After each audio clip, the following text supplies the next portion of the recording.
Dear Kuya Totoy of Lola Hubad. Where do I begin to tell? Dear Kuya Totoy og Lola Hubad, isa lang ko sa mga asawang namasin nga maharuhay in town ang kinabuhi, maong nangandoy kong maka-abroad. Palihog, tawag ako sa pangalang Hale, Minyo, ug may duha ka mga anak. Abroad? Maori ni nakita kong solusyon sa tong kapait pang. Ikaw gud. Basta ako, wala ka suguan ng abroad. O lagi kabubuton ko ni. Wala ka mahadlok nga makaambo kag serbahis. Nahadlok good, pero iampo ko lang sa Ginoo nga maadto ko sa tarong nga employer pang. Hinaot pa unta.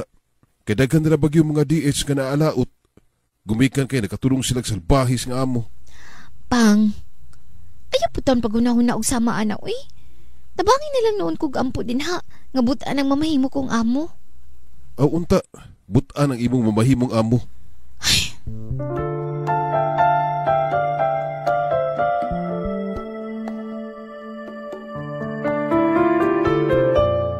Kuya Totoy og Lola Hubag, kabalo kong swerte-swerte ra gyud ang kinabuhi sa abroad. May kahadlok man tuod ko. Pero nagpasulabi sa kong hunahuna og kasing-kasing ang pangandoy nga makahawas sa kalisod, hinungdan nga gusto gyud kong mag-abroad. So mauna to, nag-apply ko o gilihok na ang akong papers. Og happy kaayo ko kay okay na ang tanan. Apan, Yes! Humanag yun. pares data, nahuman naman po akong papers. Maayo noon. Aron sa baytag larga pa Kuwait. Okay lang ka? Ha? Okay raman. Kay nga naman di ay. Luspat ka manggod. Unya, luy-luy kay mong mga mata, oh. Kuwang ratingali kog tulog, Mark. Siguro, pamawig tulog ha. Kaunog gulay. Kaog daghan. Aron na akit kusog pag-abot sa abroad. O, buhaton ko na.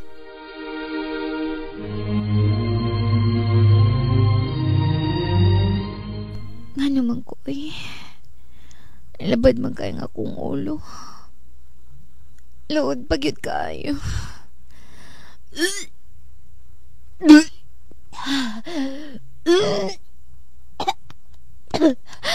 Kinuo ko. Unsa ba ka ni? Buntis ka ako. No, dili pwede. Mular ka na rin ako. Okay na ang tanan. Magpiti ko. Kinahanglan masayran ko ang kamatuoran.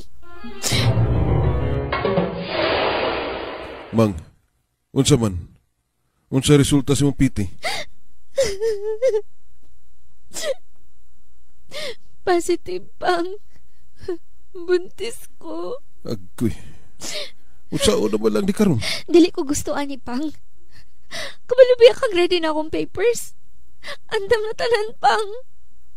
Ano karon man ni nagsurang-surang oy. Mang, lisod man sab kumularga ka nga anang sitwasyon nimo. Dili lagi ko gusto ini. Unsay buhaton ko pang. Nabuang na. Alangan mag unsay buhaton tanang bata. Ngano karon pa man eh. Andam na ang tanan. Malargahay na ko. Ay, unsa man na nimo paglarga lagi nga positive man. Maugani. Unsay buhaton ta. Dili ko gusto ani pagkabuntisa pang. Oh, wala tayo mahimo pa na. Ingna dito imong agency, kabayan sa imong sitwasyon.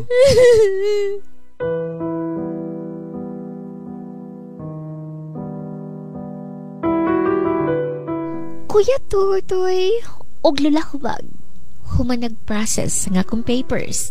As in, mulargahay na ko. Pero nga nung mauman ni nahitabo. Mga idol, unsa may buhaton ko ini karon.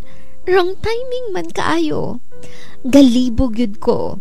Dili pa ko gustong magka-baby number 3. Kay gusto pa kong mag-abroad. Pait manggod kaayo nga among kahimtang. Maong palihog, tambagi in town ko ninyo. Maghulat, Hale.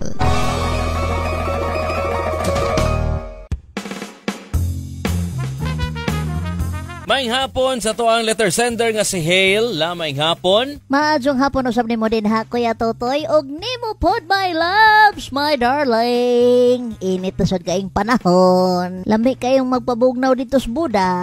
Adto ta dito sa G-Pods Homestay and Cafe. Along the highway ra na, my loves, maagian na nimo diha sa may Baganihan, Marilog. G-Pods Homestay and Cafe.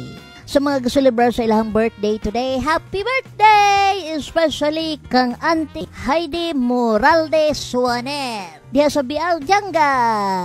Happy birthday to you. Og di mo po diha, my loves, happy birthday. Unya, naka-register na ba ka? Pa-register na diha, my loves, ay kabalaka kay okay naman, wala man naghanghang. Kabalo na baya gid na to mga Pinoy nga mostly nato. Diha na mulihok ba sa deadline na. Pero based sa akong experience nga nag-register ko karon, okay naman, wa may problemang globe. Nahala, ari na tang Inday. Hail. Kami ni Lola, happy mi nga nabuntis ka. Walang takabalo no kung kining imong pagbuntis ba karon. Gitugot ba ni sa Ginoo nga magstay una ka? Kanay mga butang dili pa para sa imuha dito sa abroad, nga basin simbako palayo dili ka kaya, na mga butang dito nga dili itugot nga mahitabo sa imo mo nang gipastay ka diri. Yes. Kanang feeling nimo karon day ba nga mura ka gikuhaan ni Lord og chance ba nga moasinso sa kinabuhi, kanang lain kay imong paminaw kay Lord ba kay unsa man ka Lord, kabalo ka nga gusto kayo nako ni nganong gitugot man nimo nga karong ko mabuntis, ibaw man unta kang palakaway nako. So dili kalikayan day nga inana ang imong paghunahunahon nga feeling nimo wala ga care si Lord sa imong pangandoy. Pero di ay to pamaagi na niya aron pugngan ka, aron proteksyonan ka sa posible unyang mahitabo kung tuwa ka dito sa abroad. Kaning pagbuntis, taas-taas yung proseso 9 months, pagkahuman, mag-adjust na po ka, dugang na po ka another 9 months, kuha na po, pila na po ka 9 months para i-google mo sa bata sa iyang pagdako. Dili basta-basta, di ba la? Maog yun. Yes, na mga panghitabo nga basin lang ha, basin lang. Gi-divert ka sa Ginoo ba? O gi-divert niya ang imuhang blessing nga unta para dito, mas gi-bless pa jud ka nga magstay na lang diri para sa imuhang pamilya. Nga i-focus na lang nimo imuhang atensyon sa bata. Yes, kay basig na ay laing plano ang Ginoo para nimo day. Gaan ta kag story kabahin ana. Na ako'y igaagaw nga gusto kayo niya mag-Japan, as in gidana siya dito sa Manila atong sa to nga nag-recruit sa iya oy. Dancer dito sa clubs Japan, pero wala siya na dayon. Kaduha siya nagbalik-balik sa Manila, pero wa gid siya makalargas Japan kay naay mga kakulian. So mao na to ni balik sa diri sa Davao day. Ano niya isipa ang Japan day kay murag hopeless na sa dihang nakauyab siya day og half Japanese. Og naminyo sila day. Og syempre tuwa na siya sa Japan kapuyo karon. So kung tan-aw nimo nga wa ni sugot si Lord nga mahimo to siyang dancer, pero giminyo niya. Di man diha-diha dayon pero giminyo niya akong igagaw sa usa ka lalaki nga half Japanese. So ang iyang pangandoy natuman gihapon, pero dili sa panahon nga gusto niya, dili sa pamaagi nga gusto niya, kundi sa paagi ni Lord, sa time nga gigahin ni Lord para niya. Ang gusto na kong ipaabot sa imuha day nga ayaw isipa nga kapakyasan ng imuhang gibuntis karon. Ayaw i-hate ng bataa kay nahimo siyang hindran sa imuhang pangandoy. Isipa nga kanang bataa mo naghimong proteksyon ni Lord nimo aron di ka makadayon og lakaw. Sa rason nga si Lord ray nasayod kung unsa. Let's be positive this time. Let's be positive lang. Kaya wa mo ta kabalo nga ang plano sa Ginoo ba. Mas dako pa day ang blessing ay hatag ni Lord dire nga nagstay ka sa Pilipinas, nga buntis ka, nga na-improve ang imong pamilya, mas na-value ninyo inyong presensya, di ba la? Mauman. Yes. Kung moingon kag kuan, let's talk about negative. Kapoy, gasto, hago na kayo. Kung magstay ka sa Pilipinas, wa na kayo kanang dugang na kayo ang problema ba? Kanya imbis nga makaadto ka sa gawas makalinggawas na kulgot na hinoon ka. Kung kanay mong naon, syempre maglabad yun mong ulo.